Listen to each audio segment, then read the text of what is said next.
지금 나누고 있는 묵상하고 있는 이제 5장에 들어서면서부터는 계속해서 지금 욥의 친구 세 친구 중에 엘리바스가 욥에 대해서 이야기를 하고 있습니다. 이 엘리바스는 고난 가운데서 불평은 무익하고 망하는 길인 것을 강조하고 있고, 또 그것으로 인해서 분노하는 것은, 화가 나는 것은 미련한 자를 죽이는 행위다라고 이야기를 합니다. 그리고 또 정죄가 이어지고 있고, 욥의 모습을 이야기를 하고 있는 것이죠. 경제적 풍요와 타인들이 모두 부러워하는 그 조건을 가진 자가 고생을 모르고 살았었다라는 거예요. 우리가 잘 알고 있는 것처럼 욥은 뭐 고생이라는 것을 알았겠습니까? 설명되고 소개되고 있는 모습을 보면 욥은 굉장히 부유한, 뭐 마을에서 동네에서 내노라 할 만큼 부유한 사람이었고, 또 뭐 흠잡을 데가 없는 그러한 아주 입에 오르내리기에도 온유한 자로, 그러한 자로 소개를 되고 있는 걸 보면 경제적으로 풍요로운 그러한 삶을 살았고, 타인들이 모두 부러워하는 조건을 다 가진 자로서 이제야 고난을 통해서 아픔을 겪는 것은 어찌 보면 좀 뭐 당연한 것처럼, 그렇게 엘리바스는 약간 그런 느낌을 가지고 이야기를 하고 있어요. 자, 엘리바스는 지금 욥을 어떻게 하고 있는 상태입니까? 위로하러 왔단 말이죠. 그리고 그 욥의 고난에 동참했어요. 일주일 동안 아무 말도 하지 않고 함께 고통스러워하고 애곡했단 말입니다. 그런데 욥이 드디어 입을 열어서 이제 나는 위로 받아야 될 것 같아, 나 이제 위로 받고 싶어, 힘들다라는 이야기를 했을 때 가장 먼저 엘리바스가 지금 이야기를 하는데, 뉘앙스가 점점 조금은 욥을 위로하는 것처럼 보여졌지만, 우리가 이제 5장에서 들어보면서 보니까 1절 말씀에서도 그렇게 이야기하잖아요. 시작할 때 너는 부르짖어 보라, 내게 응답할 자가 있겠느냐 라는 거예요. 그리고 거룩한 자 중에 내가 누구에게로 향하겠느냐. 여기서 이제 거룩한 자로 묘사되는 것은 뭐 하나님을 뭐 쉽게 생각할 수 있는 뭐 천사, 아니면 천사장, 뭐 그들을 향해서 거룩한 자, 하나님 옆에 있는 자들 중에 욥 너가 누구에게로 향하여 갈 수 있겠냐라는 거예요. 그 어떤 한 사람도 어느 누구도 너가 찾아갈 사람이 없다라는 거예요. 그래서 2절 말씀에 시작하는 게 이제 그런 거죠. 분노가 미련한 자를 죽이고 시기가 어리석은 자를 멸하느니라라는 거죠. 네가 미련한 자가 뿌리 내리는 것을 보고 그의 집을 당장에 저주하였었다라고 이야기를 해요. 누가요? 엘리바스가. 내가 미련한 자가 뿌리 내리는 것을 보고. 자, 엘리바스가 지금 이야기하고 있는 뉘앙스가 어떻습니까? 위로의 말을 한다기보다는 뭔가 내가 내 주변에서 내 경험을 토대로, 내가 지금까지 살아온 경험을 토대로 보니 라는 거예요. 자, 엘리바스의 지금 위로의 관점이 어디로 가 있습니까? 처음에는 하나님께서 너와 함께 하시고 하나님의 그 섭리 가운데 있는 듯 보여졌지만, 지금 엘리바스가 결국 이야기하고 있는 것은 뭡니까? 자기 자신이 경험해 본 바에 의하니까 너무 당연하다는 거예요. 뭐가요? 잘 살았던 사람이 고통받는 게, 평안하게 아무런 고난 없이 살다가 이제 고난 가운데로 들어가는 게 너무 당연한 거라고 이야기를 하는 거예요. 우리가 지난 시간에 4장에서 뉘앙스는 어땠습니까? 너가 불의하지 않고서는 그렇게 고난받을 수 없어라는 거였죠. 너가 모르는 사이에 하나님 앞에 범죄했을 거다라고 그렇게 욥을 위로했어요. 자, 그럴듯하지 않습니까? 우리가 나도 모르는 사이에 하나님을 뭐 이렇게 멸시하거나 하나님의 말씀에 순종하지 않고 그것을 지키지 않고 어겼을 수도 있어요. 그랬을 거란 말이죠. 그런데 하나님을 경외하는 우리들이, 하나님을 알고 있는 우리들은 사실은 그게 불가능하다는 거죠. 왜냐하면 우리는 하나님께서 우리에게 요구하시는 게 뭔지를 가장 잘 알고 있어요. 모를 수가 없다라는 거죠. 왜요? 우리는 하나님 앞에 거듭난 자들이기 때문에 그렇습니다. 하나님 앞에서 살아가는 자들이기 때문에 그래요. 처음에 욥을 소개할 때 이야기했던 것처럼 하나님 앞에 온유하고 경건한 자라고 이야기를 했을 때는 뭐냐면 하나님의 관점에서 삶을 살아가고 있다는 이야기예요. 지금 저와 여러분의 삶이 그러한 삶이라는 겁니다. 하나님께서 말씀하시고 하나님께서 요구하시는 게 뭔지를 우리는 너무 잘 알고 있다는 거예요. 그런데 그 가운데 고난이 닥쳤어요. 이해할 수 없는 고난이 닥쳤다라는 거예요. 도무지 세상의 어떤 표현이나 세상의 이치로는 설명되어지지 않는 고난이 닥친 거예요. 아무리 생각해도 이해할 수 없다라는 거죠. 그 가운데서 지금 엘리바스가 찾아가는 방법은 너가 고난받는, 욥이 고난받는 이유에 대해서 지금 찾아가는 방법인 거예요. 엘리바스는 처음에 뭐라고 설명했죠? 어떤 사람입니까? 이 사람 되게 지식이 많은 사람이었어요. 나이도 있기 때문에 그만큼 경험도 있다라는 이야기입니다. 제일 먼저 그래서 이야기를 한 거예요. 그래서 4장 7절 말씀에 그렇게 이야기하지 않습니까? 생각하여 보라, 죄 없이 망한 자가 누구인가? 라는 거죠. 자, 욥을 위로하면서 이야기를 하는 게 그런 거였어요. 너가 하나님을 정말 잘 믿었는데, 여러분들에게 이야기합니다. 여러분들이 하나님을 잘 믿고 신앙생활 열심히 잘하고 있었는데 생각해봐. 의롭지 않은 사람이 하나님한테 저주받은 사람이 누가 있어? 그런 거예요. 성경에서 지금 하나님 말씀을 듣지 않고 하나님 말씀에 불순종했던 사람들 중에 저주 안 받은 사람이 있는지 보라는 거예요. 심판받지 않은 사람이 있는지 보라는 거예요. 생각해 보니까 어떻습니까? 성경에서 하나님 말씀에 불순종하고 하나님 말씀을 지키지 않고 따르지 않고 했을 때 뭐만 있었어요? 하나님의 저주만 있었어요. 하나님의 심판만 있었다라는 거죠. 이스라엘 백성들을 보면 우리가 너무 쉽게 이해가 되지 않습니까? 말씀대로 순종할 때는 그들의 길이 평탄했어요. 그렇지만 한순간이라도 하나님을 멀리하고 등지고 원망하고 할 때는 어떻습니까? 그들에게 고통이 따랐다라는 겁니다. 고난이 따랐다라는 거예요. 엘리바스는 지금 욥에게 위로하는 것처럼 보여지지만 이게 위로가 너무 애매한 거예요. 이상한 거예요. 희한해요.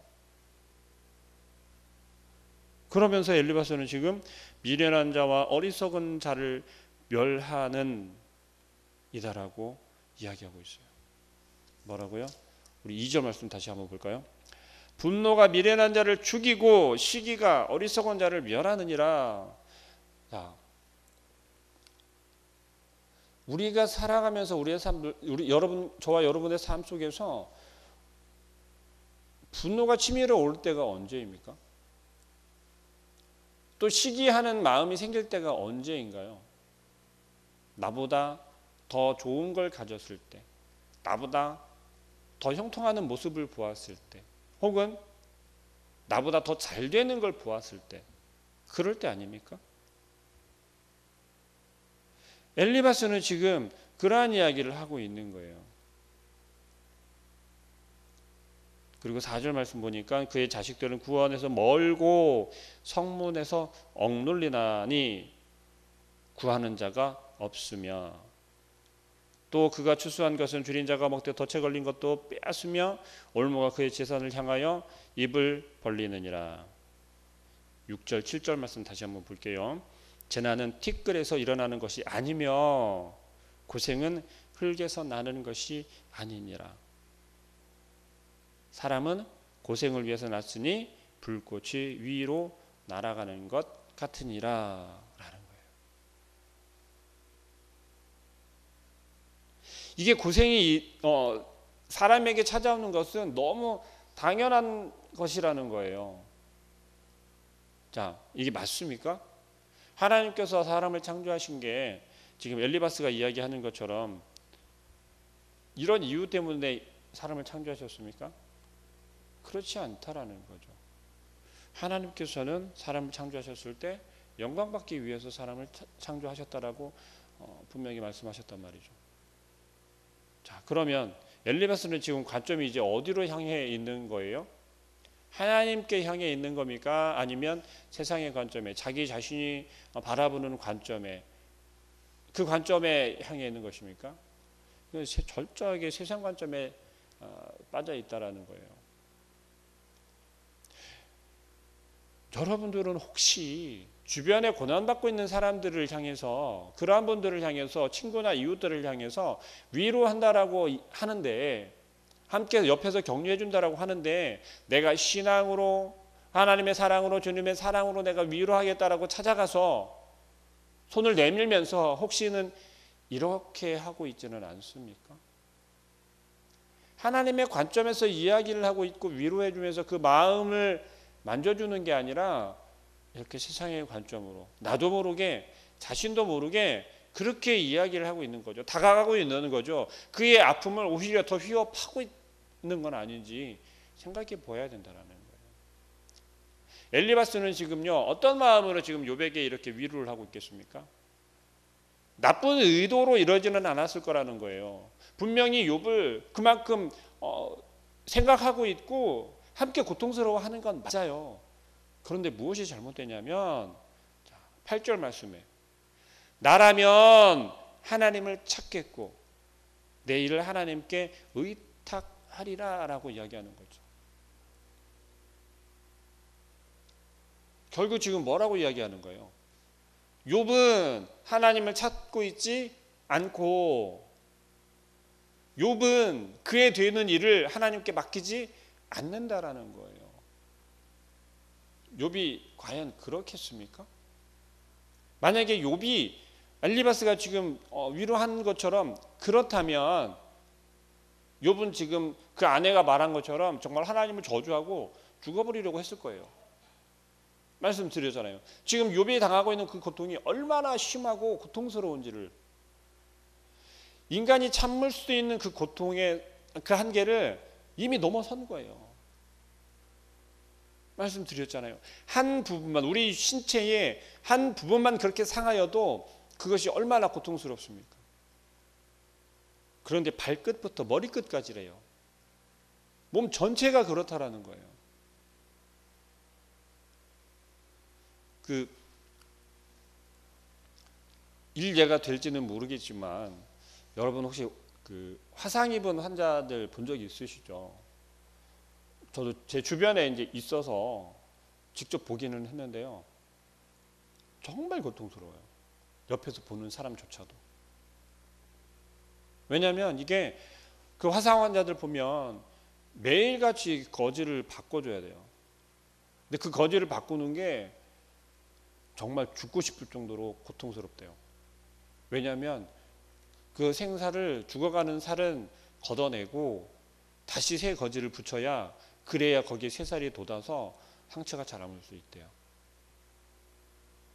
저도 아주 조그맣게 허벅지에 화상을 입어서 그 치료를 받아본 적이 있는데 진짜 뭐 500원짜리 동전 크기만한 상처였지만 와, 너무 고통스러웠거든요. 근데 전신에 그런 화상을 입었어요. 아니, 욥은 지금 발끝부터 머리끝까지 뭐가 어떻게 됐다고요? 다 쥐물러 터진 거예요. 그것을 가렵고 고통스럽고 하니까는 질그릇으로 박박 긁었다라고 이야기를 해요.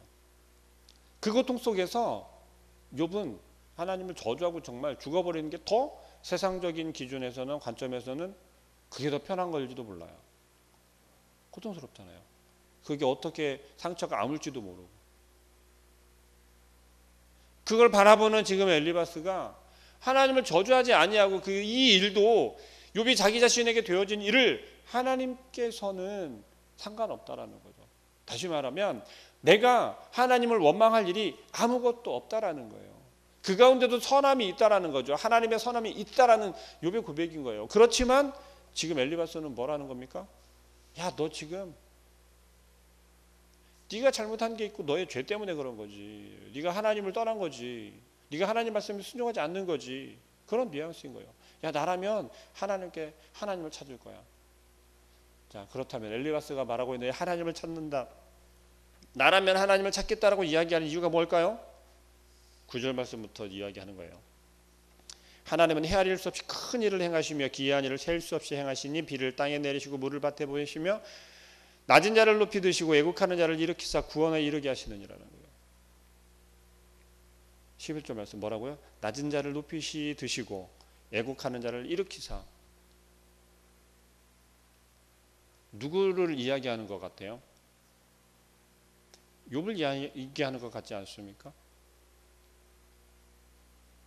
교만한 자의 계교를 꺾으사 그들의 손이 성공하지 못하게 하시며 지혜로운 자가 자기의 계략에 빠지게 하시며 간교한 자의 계략을 무너뜨리심으로 그들은 낮에도 어둠을 만나고 대낮에도 더듬기를 밤과 같이 하느니라. 하나님은 가난한 자를 강한 자의 칼과 그 입에서 또한 그들의 손에서 구출해 주시나니. 이 위로하는 말이 위로하는 말 같지 않아요. 왜요? 욥을 지금 꼭 빗대어서 이야기를 하는데 욥을 위로하는 말이 아니라 너는 하나님의 저주를 받고 있는 거야. 하나님의 심판이 너에게 임한 거야. 너가 그동안 누렸기 때문에 이제 하나님의 고난이 너에게 닥친 거야 라고 말하는 것처럼 들린다는 거죠. 가난한 자가 희망이 있고 욥은 어떤 사람이었다라고 했습니까? 동네에서 부자라고 그랬어요. 당대 부자라고요. 결국 욥은 자기 자신이 가지고 있었던 건강이나 부함이나 그런 걸 가지고서는 구원에 이를 수 없었기 때문에 너가 무너지고 너가 고난당하고 너의 재산이 다 망하고 한 것은 어떤 거라는 거예요?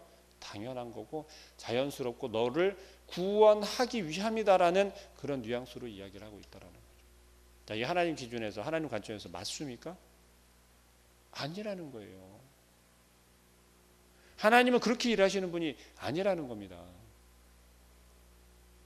엘리바스의 관점은 철저하게 자기 관점인 거예요. 내가 지금까지 살아오면서 바라보니 내가 지금까지 하나님을 경외하는 사람이지만 나의 삶 가운데 내 주변에서 내가 바라보니 그러지가 않더라라고 이야기를 하는 거예요. 너가 되어지는 걸 보니 너는 분명 너의 죄가 있고 너의 악함이 있는데 그것은 결국 뭐라는 거예요? 네가 부의했기 때문에 그렇다는 거예요. 너가 고난을 모르고 살았기 때문에 그렇다는 거예요. 자, 여러분 그게 맞습니까? 그렇지가 않다라는 거예요. 그 마음 가운데는 철저하게 어떤 마음이 있겠어요? 시기하는 마음, 질투하는 마음, 교만한 마음. 어떤 교만입니까? 내가 지식이 풍부하고 내가 잘 알고 있고 하나님에 대해서 잘 알고 있다라고 하는 그런 교만한 마음인 거예요. 어떤 시기 질투하는 마음입니까? 욥은 어떤 사람이었어요? 부자였어요. 자녀가 잘 되고 있어요. 건강한 그리고 자녀들이 그 경건한 그러한 삶을 살고 있고 욥의 가정이 그러한 가정이었다는 이야기입니다. 어떤 사람 지나가는 사람 어떤 누구에게 물어보아도 욥의 가족에 대해서는 흠잡을 게 없었어요. 그만큼 철저하게 하나님 앞에 경건한 삶을 살았고 하나님을 신뢰하고 경외하는 삶을 살았던 가정이었다는 이야기예요. 우리 주변에 혹시 그러한 가정이 있습니까? 그러한 분들이 있습니까? 그렇다면 우리는 어찌 해야겠습니까? 그들을 향해서 꼴보기 싫어 그렇게 마음을 먹어야겠어요? 아니라는 거예요. 얼마나 하나님을 경외하고 살며 얼마나 하나님 앞에 서 있는지를 바라보면서 나의 모습을 되돌아보고 내가 그를 시기하고 질투하는 것이 아니라 선한 질투는 가능하겠죠. 나도 저렇게 해야 되는데 나도 하나님 앞에 올바로 서야 되는데 엘리바스가 이야기하는 것처럼 너는 그렇게는 하나님 앞에 설 수 없어. 하나님 앞에 갈 수 있는 게 아니야. 하나님은 가난한 자를 높게 세우시는 거야. 낮은 자를 높이 들어주시는 분이야. 네가 가진 것 가지고 하는 게 아니야. 세상의 기준으로만 세상의 눈으로만 관점으로만 바라보았을 때 그렇게 된다라는 겁니다. 여러분 세상에서 성공하는 그것이 얼마나 하나님 앞에서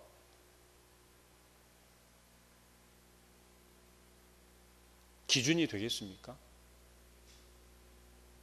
잘 되는 걸 바라보면서 나도 저렇게 잘 되었으면 물론 그런 마음 가질 수 있죠.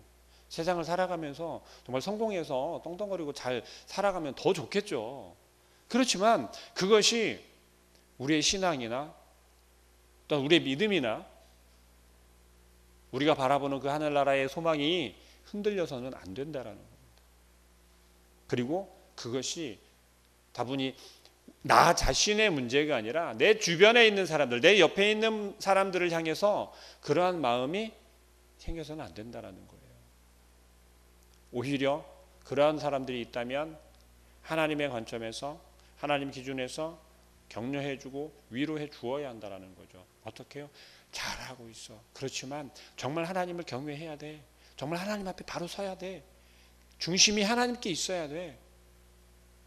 그러면 더 잘 될 거고, 더 풍성한 복을 누릴 거고, 더 충만한 은혜 가운데 살아갈 수 있게 될 거야 라고 격려해주고, 또 그 마음 가운데 우리가 주님의 온전한 마음을 전해주는 것이 하나님 앞에 바로 서 있는 자들의 모습일 줄 믿습니다. 우리의 세상, 우리의 삶 속에서 억울함이나 답답한 일 때문에 만약에 마음 가운데 아픔이 생긴다면, 고민이 생긴다면 어떻게 하시겠습니까? 그 마음 가운데 상처로 남겨 놓으시겠습니까? 아니면 그 상처를 하나님 앞에 내어놓고, 혹은 함께 동역하는 이들에게 그 마음을 나누기를 원하시겠습니까? 아니면 지금 엘리바스처럼 철저하게 그 마음을 갈기갈기 찢어 놓으시고, 또 오히려 세상의 기준으로, 세상의 관점으로 그 마음 가운데 선을 악함으로 바꾸어 주시겠습니까? 이건 우리에게 맡겨진 아주 중요한 일인 줄 믿습니다. 우리의 삶 속에서, 오늘 하루의 삶 속에서도 많은 이들을 만날 터인데, 혹은 많은 이야기를 또 나눌 터인데, 우리의 입을 통해서 어떤 이야기들이 전해져야겠습니까? 넘어지고 무너뜨리는 것이 아니라 바로 세우고 힘을 실어줄 수도 있는 그런 하나님의 은혜의 은혜의 마음을 나눌 수 있기를 간절히 소망합니다. 기도하겠습니다. 사랑하는 하나님, 하나님께서 오늘도 욥을 통하여서, 욥의 모습을 통하여서, 엘리바스를 통하여서 특별히 말씀하여 주시는 것, 우리의 마음 가운데 시기하는 마음, 질투하는 마음이 있습니까? 혹은 하나님께서 말씀하신다, 하나님의 마음이다 라고 이야기하면서 우리의 마음 가운데, 우리의 생각 가운데 있는 것을 이야기하지는 않습니까? 교만하지 않게 하여 주시고 하나님을 온전히 알 수 있는 지혜를 허락하여 주옵소서. 지금까지 우리가 수많은 시간들을, 날들을 살아왔지만 그 경험과 지혜 가운데 하나님의 것을 찾는 것은 너무나도 어렵고 힘든 것임을 깨달아 알게 하여 주시고, 하나님께 그 지혜를 구하게 하여 주옵소서. 하나님께 우리가 나아갈 바를 구하게 하여 주옵소서. 하나님께 우리가 마음을 나눌 수 있는 방법을 구하게 하여 주옵소서. 그리하여서 오직 우리의 마음을 회복할 수 있고 위로할 수 있는 건 하나님밖에 없습니다. 오직 주님밖에 없습니다. 우리가 온전한 마음으로 주님을 바라고 구할 수 있는 오늘 하루의 삶을 살아갈 수 있도록 인도하여 주옵소서. 예수 그리스도의 이름으로 기도합니다. 아멘.